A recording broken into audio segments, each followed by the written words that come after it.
Muy buenas tardes, soy Pablo Antonio Mendoza Martínez, estudiante de la licenciatura en Historia, y a continuación les voy a presentar el tema de la Revolución Historiográfica Francesa de Peter Burke, que él habla en su libro, también por el mismo nombre, en el cual describe cómo fue que la historiografía francesa fue cambiando y se desarrolló principalmente a partir del surgimiento de la Escuela de los Anales y sus primeras 3 generaciones, desde la década de 1930 hasta los años 90.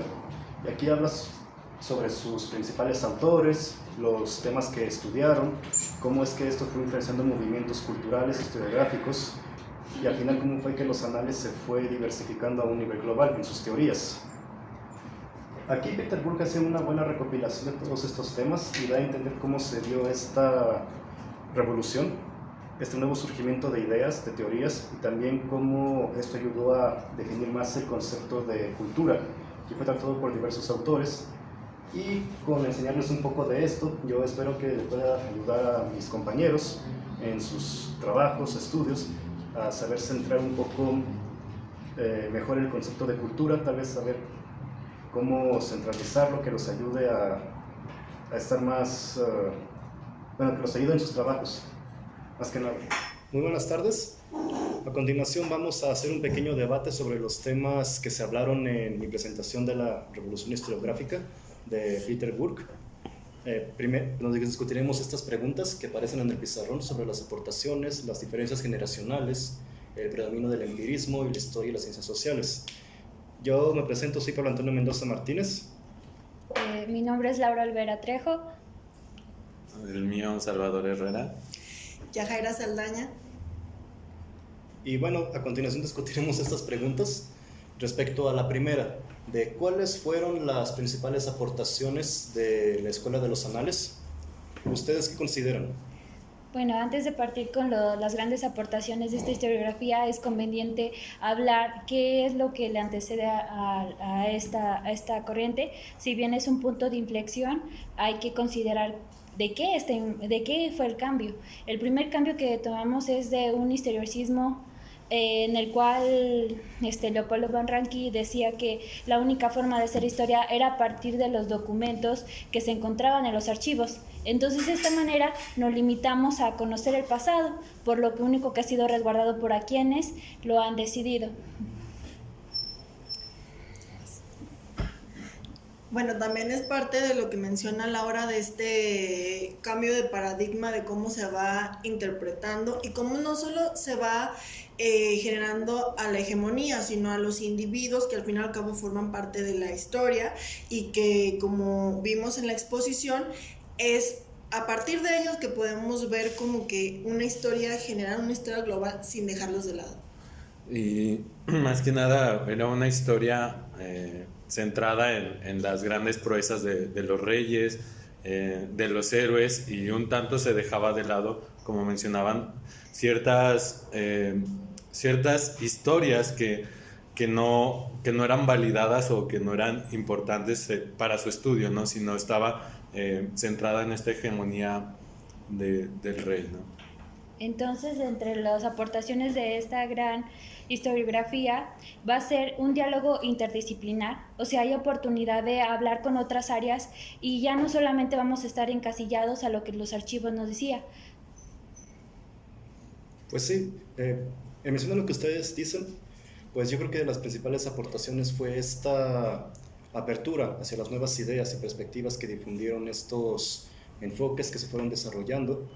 Y pues es curioso porque incluso desde la época de Heródoto, quien es el padre de la historia, sus obras eran realmente una recopilación de diferentes historias de lugares a los que él fue en Grecia, Egipto, de mismos cuentos orales y relatos de leyendas, mitos que él recopiló en su obra. Y pues eso, como que ese fue el enfoque principal, y después, como tú dices, se le dio una mayor importancia a los registros. Más bien es como esa interpretación.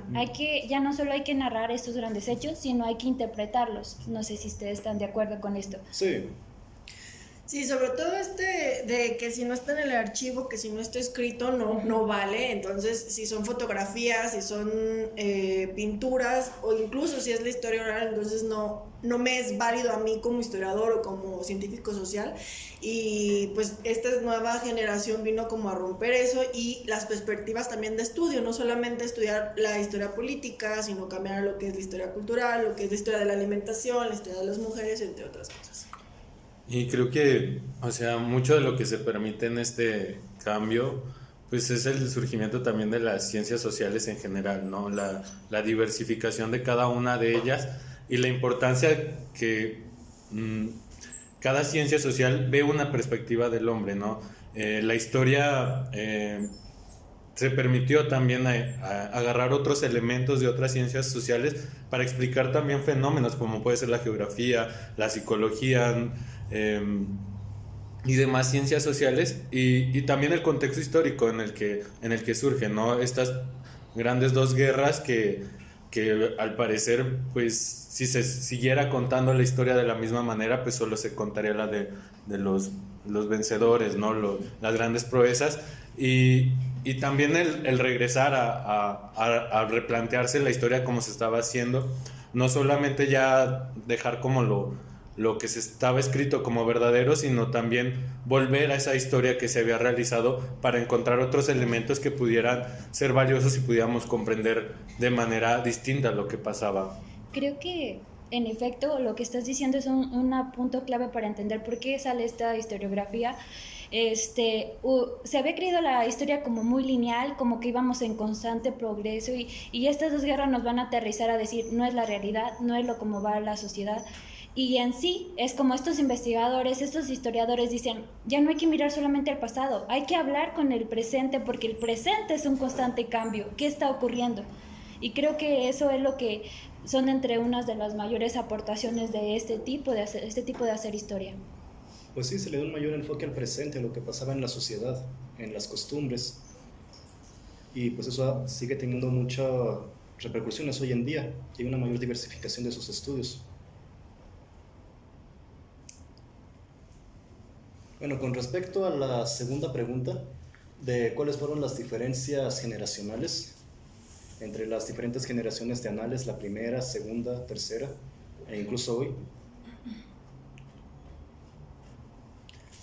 Pues la primera creo que es como el enfoque del nuevo descubrimiento y también lo que es la historia de las mentalidades, lo que es la geografía histórica, ver ya no solamente el hecho histórico, sino todo lo que lo implica, los cambios sociales, los cambios climáticos, y en el caso también las metodologías, que ahorita vamos a ver más adelante, pero en cómo empiezan estos métodos cuantitativos y cómo van cambiando.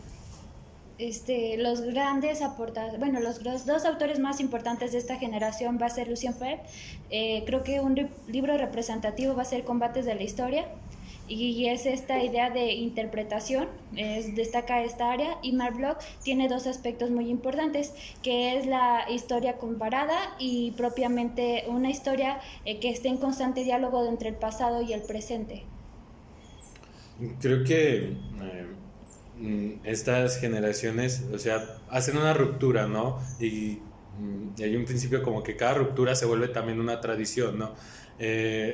Cada una de estas generaciones tiene sus respectivas metodologías, formas de entender el mundo que al principio pues parecían más uniformes y al llegar a la última generación parece que se fragmentan y hay distintas formas de ver la historia, ¿no? Incluso que en la primera hay como esta ruptura de no centrarse en lo político ni en grandes hazañas. Al final en la última generación también se retoman estas porque también es el regresar a ver esos hechos y no negar, ¿no? Pero sí la fragmentación también ha ocurrido y incluso se habla de una irrelevancia, ¿no? Ya de estos anales en la actualidad, pero sí que fue una ruptura que permitió repensar la historia y repensar el mundo en el que estábamos existiendo. Pues creo que es también importante ver como la segunda generación, que en la segunda generación Fernando Braudel habla sobre la estructura, la historia de larga duración y la coyuntura. Si bien no íbamos a estar alejados de estos procesos de las grandes historias, eso no quiere decir que nuestro periodo de estudio deberá ser corto, al contrario, son análisis más profundos donde se ven estos procesos a partir de estas estructuras, que no por ser estructuras como lo habían hecho las diferentes áreas a mencionar que éramos estructuras y que no podían cambiar y que solo nos íbamos a mantener de esa forma, hay apertura a decir, bueno, sí están estas estructuras, pero también hay momentos coyunturales donde hay agencia de estas personas. Y creo que la tercera generación es la que más nos va a Yajaira y a mí a interesar. ¿Pero por qué? ¿Por qué interesa esta generación? Pues sobre todo por esto de que ya no se ven como elementos aislados, ¿no? Como que empiezan a ver a las minorías, a lo que antes no era importante, que siempre ha sido, pero que era como de no me interesa lo que pueden decir otras voces, y sobre todo porque nos insertan nosotros en nuestros temas como tal. Sí, sería como la historia de las culturas subalternas, a las que no se les da importancia, a los trabajadores, a los pobres, a las mujeres, a los indígenas, que, bueno, incluso también puede interpretarse como la historia de los perdedores, incluso porque, como saben, la historia la escribe quien la gana, y pues muchas veces se dejan a un lado esos grupos, a quienes se les considera como irrelevantes o los perdedores del contexto. Creo que igual es porque, por ejemplo, literalmente la escuela ya no se va a limitar a Francia, tiene una apertura a lo global, y entonces ya no solamente las voces de los franceses, sino es un diálogo con otros académicos, y eso es un aspecto que va a decir, ya no solamente estoy creando una producción de conocimiento partida desde un punto de vista, sino que hay apertura a algo más, y sobre todo, y creo que es un aspecto que al menos como mujer me llama mucho la atención, es que en primera la integración de las mujeres, pero nos ponen como sujetos sociales, hasta ese momento nunca no habíamos aparecido, y entonces dices, ¿qué pasa con la otra mitad de la población? ¿Dónde estuvo? ¿Por qué nadie se preguntó? ¿Y ellas qué? No, y sobre todo que mencionas que la línea de investigación de las mujeres al fin y al cabo es una línea que dirigen dos hombres. O sea, que sigue con la misma perspectiva, porque va a pasar mucho tiempo de que las líneas de investigación las van a seguir las mujeres. Bueno, en este caso creo que Michelle Perrot va a dar apertura, y hay un par de otras, pero así la más clave o para entender en esta generación va a ser Michelle Perrot, y tiene, por ejemplo, empieza con George Duby, hace esta gran colección de libros de historia de mujeres, y después empieza a hacer la historia de las mujeres, o mi historia de las mujeres, entonces es otra visión de la historia. Pues es muy cierto, porque durante mucho tiempo, e incluso sigue habiendo cierta permanencia hoy en día, pues la historia era escrita por hombres, para hombres, desde la perspectiva de los hombres, y ese cambio, como ustedes mencionan, fue muy reciente realmente, y no se le dio un gran enfoque a la aportación de las mujeres realmente. Y bueno, me acuerdo de una frase que dijo una historiadora francesa, no me acuerdo cómo se llamaba, de que decía que la historia de las mujeres es básicamente de cómo ellas han tenido que lidiar con todos los problemas que han creado los hombres a lo largo de la historia.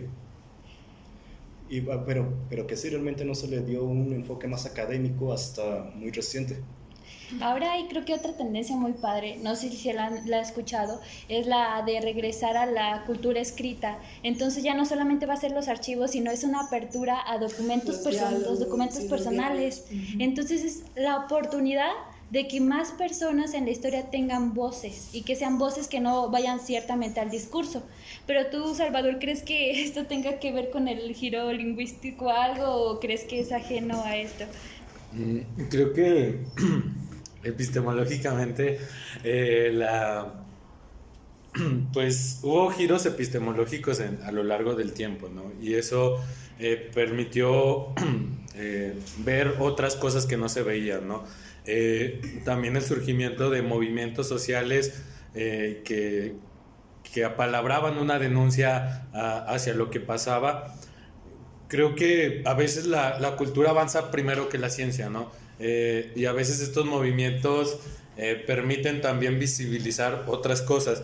El giro lingüístico, en este caso, pues da valor a la palabra, ¿no? Y no solamente a la palabra institucionalizada o en la cual se encuentra la verdad, que también viene de esta crítica, ¿no? Sino de las voces, las palabras, los documentos que, como lo mencionaban, que ya no, que tal vez no estaban validados por la institución de cómo se debe de hacer la historia, también se permiten otras formas de hacer la historia, no solamente una sola.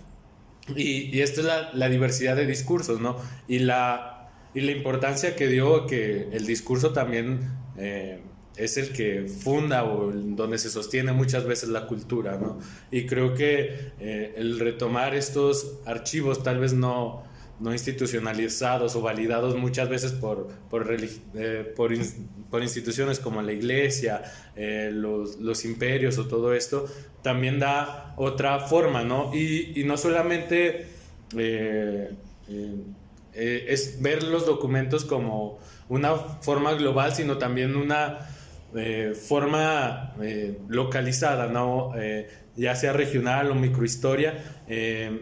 Al final se empiezan a desarrollar cosas que había en los documentos institucionales, pero no se veían desde otro análisis, ¿no? Porque parecían que no importaban, ¿no? Como eran parte de una población que no contaba o que no era importante para eso, pues se negaba esa historia. Y ahí hay muchos ejemplos de algunos trabajos que se hicieron respecto a eso, como ¿cuáles me podrían decir? Pues Daniel, sí, sobre todo lo de la invención de lo cotidiano, lo que también es la antropología de los sentidos, lo que va a ser un enfoque de lo diario y de la población en general. Pues sí. Bueno, respecto a la tercera pregunta sobre el predominio del empirismo en la historia y la historiografía, ¿ustedes qué consideran? Creo que el problema al que nos enfrentamos en general los investigadores sociales es la apreciación que le dan a estas áreas. El hecho de no cumplir con ciertos estándares de producción de conocimientos es como, ¿para qué me está haciendo funcional? No somos tan funcionales en algunas sociedades porque la verdad lo que nosotros nos dedicamos es a pensar y a repensar las cosas una y otra vez. Y creo que en un sistema donde el desarrollo capitalista es lo que apuesta a lo que genera, a lo que produce algo táctil, es lo que vale, predomina.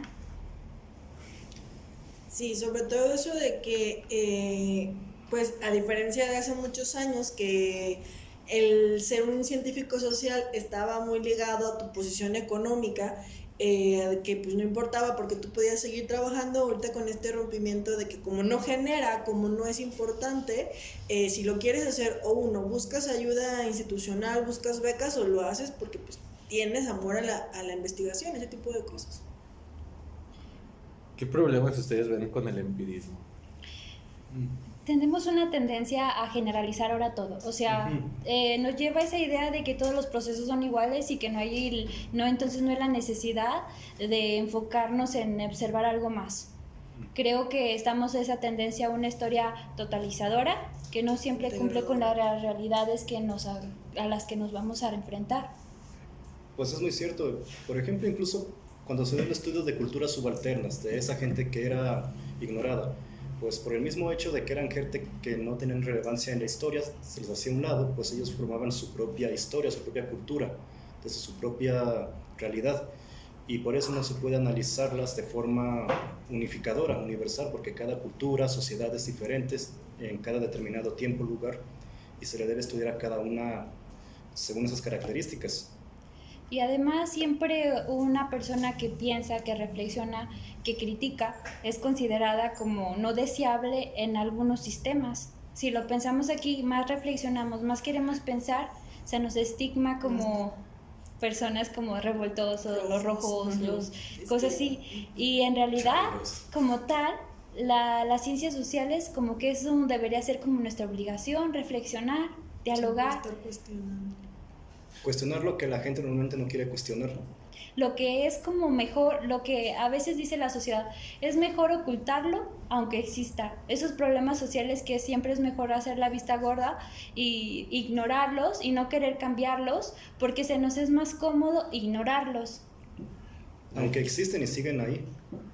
Aquí lo que yo veo, o sea, pues no tengo mucho trato con la historia, más que mi historia personal y la de mis ancestros, pero siento que a veces la historia, como todas las ciencias, puede ser hegemónica y causa verdades que a veces sustentan un sistema, ¿no? Ujú. Y estas perspectivas que tratan de profundizar más, de ver al otro dentro de una misma estructura social, pues como dice Laura, ¿no? Es incómodo para las personas porque el ver el problema o ver que está negando, darle voz a alguien que se está negando en ese sistema social, pues al final les estás dando voz y también una cultura se basa en negar a otra, ¿no? O sea, hay una dominancia de una y de otra y creo que también el,